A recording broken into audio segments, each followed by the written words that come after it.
So morena everyone, welcome to our online wānanga to look at our entry level and pathways project as well as our agriculture qualification project.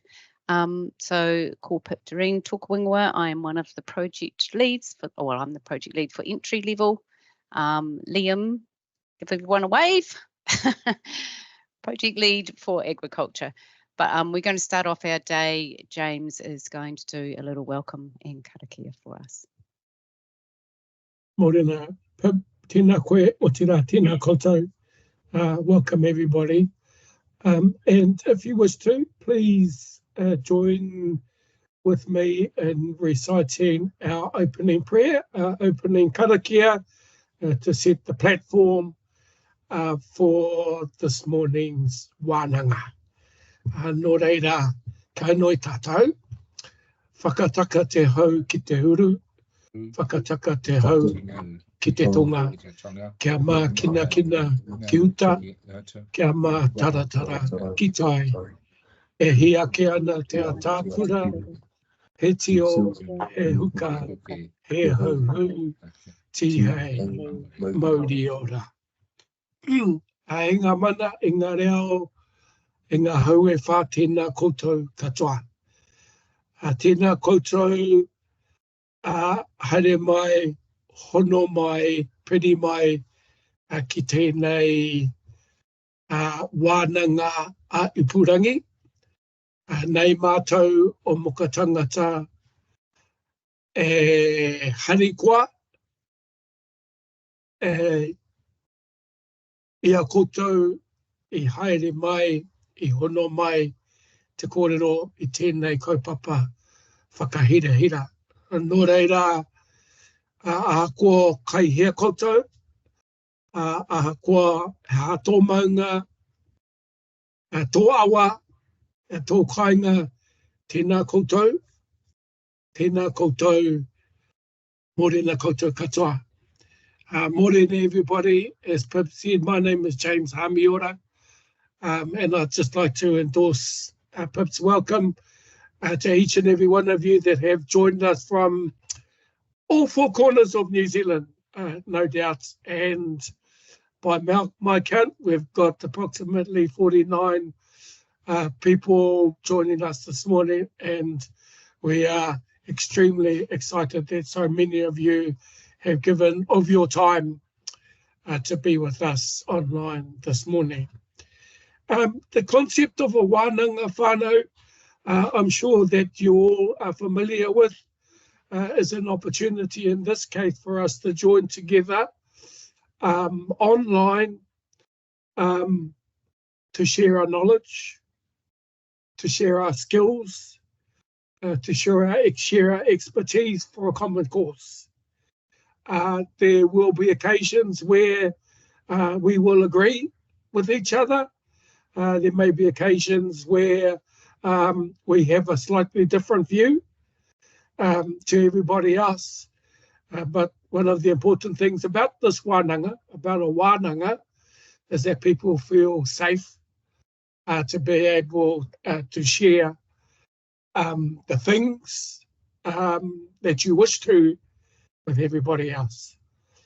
So e hoa mā, on behalf of Moka Tangata, welcome to your wānanga, and we look forward over the duration of this morning to hearing some of your experiences and hearing the things that you'd like to contribute to the two reviews that we'll be talking about this morning. Nō reira, tēnā koutou katoa. An important part of any wānanga is to get to know who's in the room, or in this case, who's online. Typically, if we were in person, we would ask people to stand up and introduce themselves, or ask somebody to introduce themselves. But given there's now ticked up to 50 people, if we were to do that, then we would get to 12 o'clock and we wouldn't have done any of our wānanga. So we're going to skip that option and simply to ask people by way of introduction, if you wish to, in the chat, put your name, the organisation that you're representing, and which part of the country that you are joining us from. So that is Whakawhanaungatanga online styles, and I would invite you, before I hand back to Pip, to please, if you wish to, share with us by way of chat your name, the organisation you represent, and which part of this beautiful country of ours that you are joining us from today. If you happen to be joining from Rotorua, like myself, give yourself an extra tick and an extra thumbs up. So with that, everybody, enjoy the rest of our wānanga. Tēnā koutou, tēnā koutou, tēnā tata katoa. Pip kaya koe te rākau. Back to you. Thank you, James. You always do that so beautifully. So on the screen is a little agenda for today. We're going to take some breaks in between because we realise that 3 hours is a really long time to sort of be staring at a screen. So we've sort of woven a couple of those in there for you to duck off and get a cuppa or use the wharipaku or whatever it is you need to do, a couple of yoga stretches, I don't know, whatever spins your wheels. But this morning we're going to start off, Adrienne Dawson, who's one of our team leads in the Quolls team, is going to run through sort of the vision and the role of Muka Tangata in these Quolls reviews and the new way in which we are able to operate as a result of Rove. So over to you, Adrienne. Kia ora tātou katoa, Adrienne Dawson, tuku ingoa, he uri ahau no Ngāti Porou. I'm Qualifications and Standards Team Lead for Muka Tangata. So this is by way of a scene setting. So I imagine that for many of you, the things that I run through this morning won't be new, you'll already know it. But I think it's good for us as we go into these projects to just kind of bear that in mind so that we can think about why we're doing what we're doing.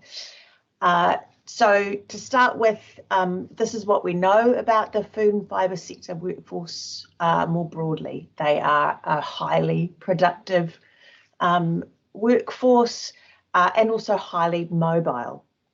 So we know that our workers move around inside the food and fibre sector more broadly, and we also have a lot of migrant workers.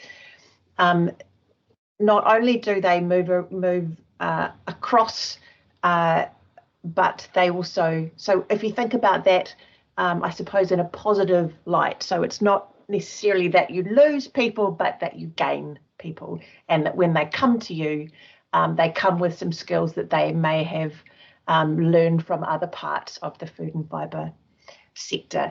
We also know that there is growing diversity amongst our workforce, an increase in Māori business ownership in particular, Māori workers also, Pacific peoples, migrant workers, and older workers. So we need to be thinking about the ways that we can embrace that diversity and think about whether there might be different training needs that could be reflected in our qualifications as a part of that. Next slide, please, Pip. So, all right, this is a lot. I know it's a lot, but this is basically just a graph to give some proof, I suppose, to what I was just saying before about the new entrants, about movement across our sector. So the blue bit is probably the bit to focus on. So these are industry changes. So people who we call new entrants, who come into your businesses, who come into the sector, in a good proportion of them, and some of them quite significant. If you look at arable and sheep, beef and DEAR have come from other parts of the sector. So we want to find better ways to recognise the skills that they bring to us, and see whether there's ways for our training and our qualification system to recognise those skills. The other biggest portion that you'll see there is the orange, which is overseas. So that goes up and down a little bit depending on the settings for workers coming in from overseas, but it's still a good portion of our workforce. And what we're quite interested in talking about today also is the sort of a beigey yellow in there, which is and the green, so the tertiary and the secondary. So we're really interested to see what we can do in terms of the pathways from tertiary and secondary for those new entrants into our workforce. Next. While I'm here, I should do a quick push. So this information is on the Muka Tangata Workforce Development Plan website, there's a link to it at the bottom of the screen. And when you go in, you can play with it. So there's drop down boxes on the right hand side, and you can have a look at just the sectors that you're interested in. And there's a whole heap of information in there. So I do encourage you to get in amongst it if you haven't already. We will be sending out these slides, so don't feel like you need to rush off and write that link down now. Right, moving on, please, Pip. And here is another way of describing the same sort of thing. So this is about not so much where they come from, but whether or not we keep them. So we've already said that people move around quite a lot. So you can see here that in terms of new entrants, by the 18-month mark, we're left with 31% still in the same spot where they started. So there's lots of reasons for this, many of which are not something that we as Muka Tangata can control. There are migration settings, there is seasonality, there's economic cycles, and there's the life happens cycle, things where people's lives just change, and so they move on. But the thing that's interesting for us as Muka Tangata, as the qualification developer, is if that is the case, no matter the reason for that movement, what can we do about it as qualification developers? So, for example, if our qualifications are big and represent many credits and many months of training and assessment, but so many people are leaving, then what that means is that many of our workforce and our learners are not being able to complete. So that for us, that's a pretty important thing that we would love to talk to you about today, is how could we best train people and give them that sort of sense of completion and sense of achievement, given the fact that they move around so much. So some of that might be about again, recognising what they've done so far so they can move into another part of the sector and have that recognised. Or another way that we could look at that is to think about smaller chunks of learning, micro-credentials or smaller qualifications. Because rather than trying to fight against the tide that you see here, maybe we can work with it. And now on to the barriers to formal training. And I'm sure that many of you in the room will have experienced some of these and maybe be able to tell us some others. We need to get as full a picture as possible of what life is really like out in the real world. We're here trying to make things up that are going to work, but we don't always have the access to the on the ground reality. So that's part of why we're so grateful to have you here today. So we do know that the numbers in the formal training space for food and fibre has been falling for a long time. There is a lot of really, really good informal training out there that has, I suppose, taken up the slack. And so that, again, might be because what we have got on offer isn't meeting the mark, or it might be a whole bunch of other things going on to do with some of these barriers. But we would really like to understand that. We don't want to compete against that informal training, because we know some of it is very, very good, but we would love to be able to complement it and to be able to send our learners in that direction if that would be the best thing. So some of the barriers that we know in terms of the people getting engaged in our formal training is complexity.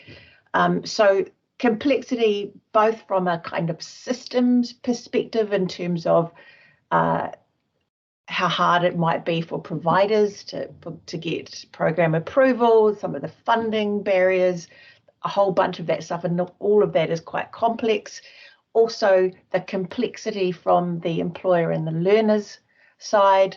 Perhaps they don't quite understand the system. Perhaps we're not doing a very good job of explaining it.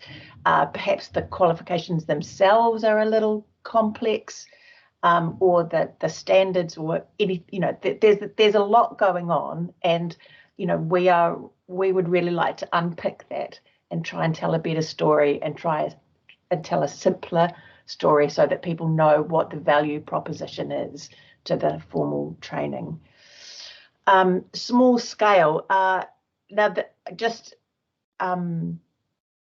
full disclosure here, these slides were put together by my chief executive, but I think what this bullet point here is referring to is that some of our industry, the number of learners are not very high, and so it can sometimes be quite difficult to put something together and have it financially viable for providers when there are not a great number of learners. We've got distant communities and learners, so all over the motu, and in some quite rural areas. I'm really sorry, somebody is here in the background changing my gas tank. So that is the noise that you can hear. I apologise for that. The cost of delivery, so we know delivery in the food and fibre sector isn't cheap. And as I say, that also links back into that idea around scale. So if you haven't got a lot of learners, that it can be difficult to make ends meet. And then competition with other sectors. So, when they're moving off, and if they're moving out of the food and fibre sector, what is it that might be enticing them there? Is it something about the story we're telling, or what? I don't know the answer to that, but some of you in this room might, and that would be really helpful for us to know.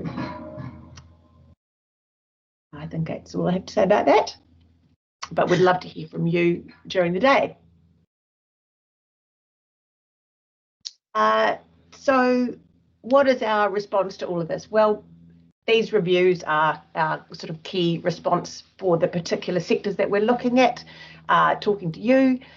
We also have created a document called A New Approach to Learner Pathways, where we've sort of set out what our goals are as an organisation in terms of the qualification space. So, as I said, we want to make our qualifications and standards more simple. And by simple, I mean not that the content is more simple, because obviously it's highly technical and very important and quite complex, the work that you do, but we want to tell a better story with those qualifications and standards and make it easier and more simple for people to engage. One of the ways that we think might work is by modularizing and stacking micro-credentials inside our qualifications. So we'll get into that a little bit further on in the day in case some of those words, micro-credentials and so on, are new to you, because that is one of the other things that we're aware of, is that we have our own language and we just expect you to be able to understand it. So we will try and walk you through that today. We also are committed to enabling the recognition of Te Ao Māori in our standards and qualifications, whatever that might look like.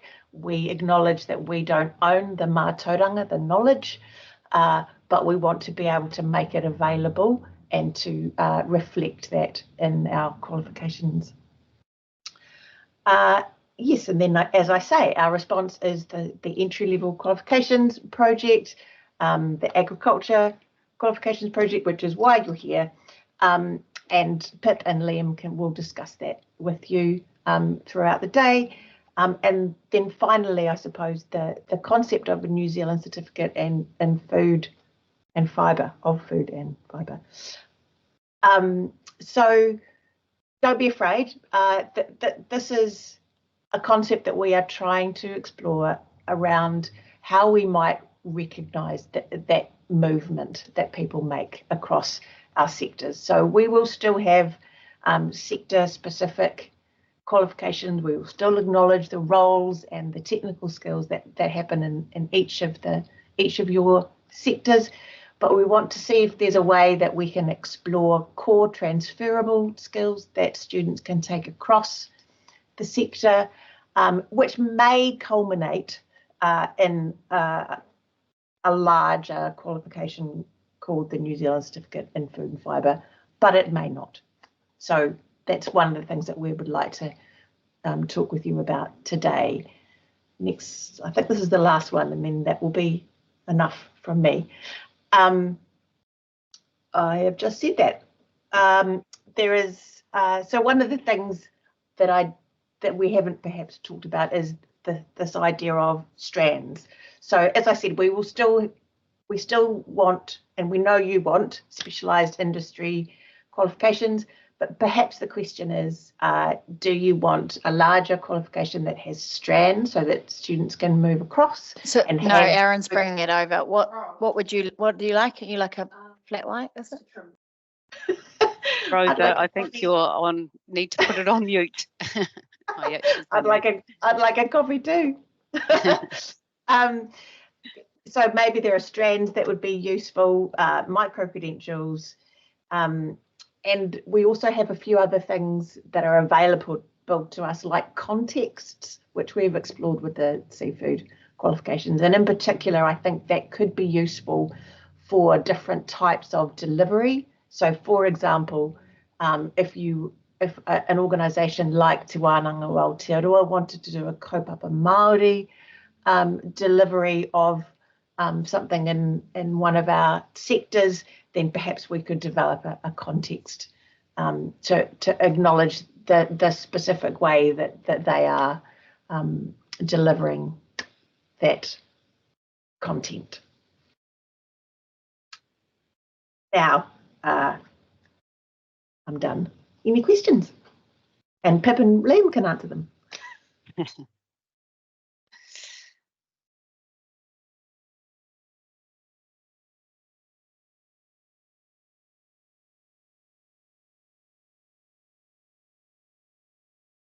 Alrighty.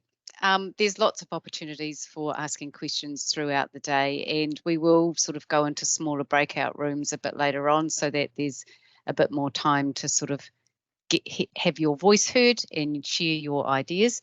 But for now, I guess we can have a quick look at the entry-level project, which is the one that I'm leading along with Tina. Tina McNichol is supporting me in that. So Tina, there's Tina.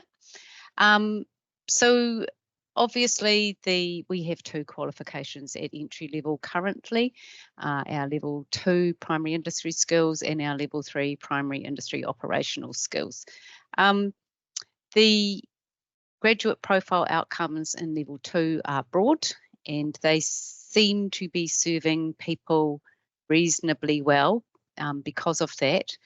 But we're also hearing that the large size of it and the time it takes to complete it is sometimes not ideal, and perhaps there's an opportunity for micro-credentials to be developed. There's also some pieces possibly missing in terms of the graduate profile outcomes. So we are here to talk about that for you, to share your thoughts on that later on in the day.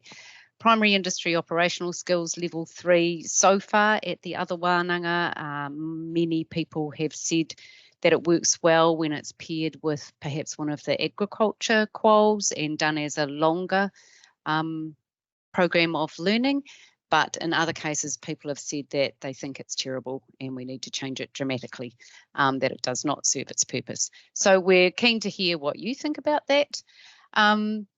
We are looking at a long engagement period for this project, largely because it does go across all of our food and fibre sectors, and we need to understand what people in various spaces need from these qualifications, and also what additional training packages they might need, i.e. micro-credentials, skills standards, etc., to serve their industries. You know, we have heard that there is a severe lack of unit standards in the animal care space, and hang on, can't remember the other one now, but anyway, they a need for more skill standards to be developed and for perhaps micro-credentials to be developed. There's also a lot of talk about how people might move vertically through levels as opposed to just going horizontally and completing one qualification and then going and doing the next one. So if we had a micro-credential, for example, in animal care, let's say level 2, rather than completing the entire level 2 qualification, you could move to the level 3 micro-credential in animal care. So you could move horizontally and then perhaps move into a level 4 qual. But there's all sorts of options, I guess. Oops, I've pushed the button accidentally. All sorts of options that we can discuss and that we're hoping to hear. So this is sort of the current layout of the qualification structure. It's the only time in which a learner can actually use their credits towards 2 different qualifications. So learners in the school environment can actually use the credits towards their NCEA level 2, as well as the New Zealand certificate in primary industry skills. And then the same thing happens at level 3. So depending on what programs are being offered at school, often students will gather up a large number of their credits towards their NCEA level 2 through a actually targeted program that's about primary industry skills. But as we saw from the stats before, a large number of the people entering our sector are actually career changers. And so that's our really big question to you. What is it that we need to make available in terms of products for people who are coming into our industry? So they're still entering our primary industry sector, but they're already coming with a whole bunch of skills. So how can we meet their needs and not make them sort of start from scratch and have to go through a process where they're relearning or having to prove that they know things that we know they already know? And does that mean that that happens at level 2 or does it happen at level 3? And it's again just a discussion around what your ideas are around that sort of stuff. But when we go into our breakout rooms, we will get into this in a bit more detail. So I'll hand over to Liam to have we talk about agriculture. Oops, now I've gone the wrong way. Oops, there we go. Kia ora, Pip. Kia ora tātou, ko Liam Whaley tōku ingoa, no Berwick ho. My name is Liam and I am in the very chilly Berwick, southwest of Dunedin. I was driving home this morning and it was about -2 and there was black ice and it was all squirrely on the road. Engari, so I am the project lead for the Agriculture Qualification Development Project. we are looking at level 3, 4, 5 agriculture. So looking at sheep, beef, deer, dairy, arable, pork, and poultry. Why are we doing this now? Each qualification has a review cycle or a kind of a lifetime where we need to check up on the health of the qualification, make sure that it still meets the industry needs, learners' needs, and future learners' needs. So that's pretty much about now. If you think about what was being covered 5-10 years ago, it's quite different to what learners need to know now. So we're looking at that accuracy, we're looking at that currency. In and out of scope is going to be the next slide. We're going to be working on qualifications. If industry says everything is sparkly and wonderful, then it's going to be a nice, easy review for that. But I suspect there's going to be some changes required, and we will help populate those changes with skill standards, which is going to be focusing on the skills that are going to get to the tasks rather than focusing on the tasks, which can be quite prescriptive. So we're going to be working with our providers to help that, and we're working with industry to make sure that our learners are coming through with the right skills. We've got a long process, and we would love to have as many of you on board for as long as possible. We understand that that's not always the case, so we're going to make sure that we've got capacity for you guys to come in and out of the project as you can. So that would be cool. Next slide, please, Pip. So this is just a bit of a diagram about what we'll be looking at. I don't know what the end picture is going to be, and I'm hoping that industry is going to help us with that. But that's the current suite of qualifications that we're working with. There is arable, there is farming systems, there's an agriculture, there's pork production and poultry production at level 3. We've got a certificate in agriculture at level 4, as well as pork production and poultry management.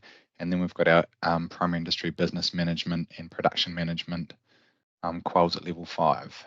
I'm really looking forward to meeting with my group today and working with the rest of you guys at some stage. Nā reira, kia ora tātou. One of the things that we thought we would share with you today, just in case some of you drop off partway through, is the ways that you can be involved in this project. We have asked for expressions of interest quite a while ago, and we had that open for about a month, and we got a lot of people putting their hand up to come and join our advisory groups. We've started setting up our steering advisory groups. There's a description there of what we expect them to do and their level of commitment. As Adrian indicated earlier, we'll send the slides out to everybody, so I don't expect you to absorb all of this information and make a decision now, but later on you might want to think about that. So our steering advisory group's really a high level group that ensures that we as Muka Tangata are on track, that we are covering all of the important things that are in our orders of council, ensuring that our priority learners are their learning needs are being met through our projects, through our engagement, through the products that we develop, and also there to just kind of help us if we run up against any concerns or issues or barriers that may be a little bit out of our control that come up through our consultation processes, either in the advisory groups or simply in the engagement that we're having with people, and just help us navigate some of those trickier spaces. The other advisory groups are up for grabs. So we are after people in qualification and provider advisory groups. So both of those groups serve a similar function. They are helping guide us on the qualification development themselves and the graduate profile outcomes that we might end up with as a result of the consultation. And then the technical advisory group are our subject matter experts that will help us develop the skills standards, the micro credentials, the nuts and bolts and the details of things. So if you think you fit in any one of those groups and you haven't already indicated an interest in doing so, then please reach out to us or pop it in the chat today at any point. We'd love to have you. I think that's really it. Probably the only other thing that I would add at this point is that for those of you who don't know much about Mūka Tangata or our role, as part of the review of vocational education, the Workforce Development Councils were set up to take over the standard setting function that used to sit with the ITOs in the old system. We are tasked with ensuring that qualifications are fit for purpose for not just our current needs, but also our future needs. As we go through these reviews, everything takes time. Consultation takes time, developing products takes time, providers developing programs of learning to then deliver those products takes time. And so really a large portion of today is thinking about future skills. What will our workforce need to be able to do 5-10 years from now? Because as we go through the process of developing this and the time that takes, and a learner coming out the other end of all of that is possibly 4 or 5 years away. So what we want to be thinking about today when we're looking at the skills or the graduate outcomes that we might want our learners to have at the end of their training, we need to be considering the fact that the end of their training might actually be 5 years from now. So I just want to sort of plant that seed in your head. You know, yeah, so we don't deliver training. We are just the standard setting body and the qualification developer. We have people from our quality assurance team here that work closely with providers to help moderate resources, programs of learning, support them to deliver high quality products. And that's, we also have an engagement team that's widely out there talking to our industry people. So we're really committed to being industry led and because we believe that industry knows what it needs best, especially in terms of future skills. We also keep our providers engaged in these processes so that as we are working through these processes, they've got sight on what's coming their way and they can actually look at what programs and what resources they might need to be developing so that they can do that with us simultaneously, so that as qualifications or new qualifications or reviewed qualifications hit the framework, that they are actually up to speed with that, and that means that they can start delivering programs of learning towards those new qualifications at a much faster rate than if we don't include them on the journey. And it's really important too that any products we develop are actually able to be delivered, you know, that they're technically able to be delivered, that they're technically able to be assessed, you know, and so with that, provider input's really valuable to this process as well. So it's a bit of a melting pot, and sometimes, as James said, there's differences of opinion, but we work through it and we get there, and in the end we hope to produce some fairly transformational products for our future learners. I think that just about takes us up to our break. So if you all want to go off for 10 minutes or so and get a cuppa or do whatever you need to do, feel free to turn your cameras and your mics off and tootle off, and we'll see you back here at 10:20. Kia ora.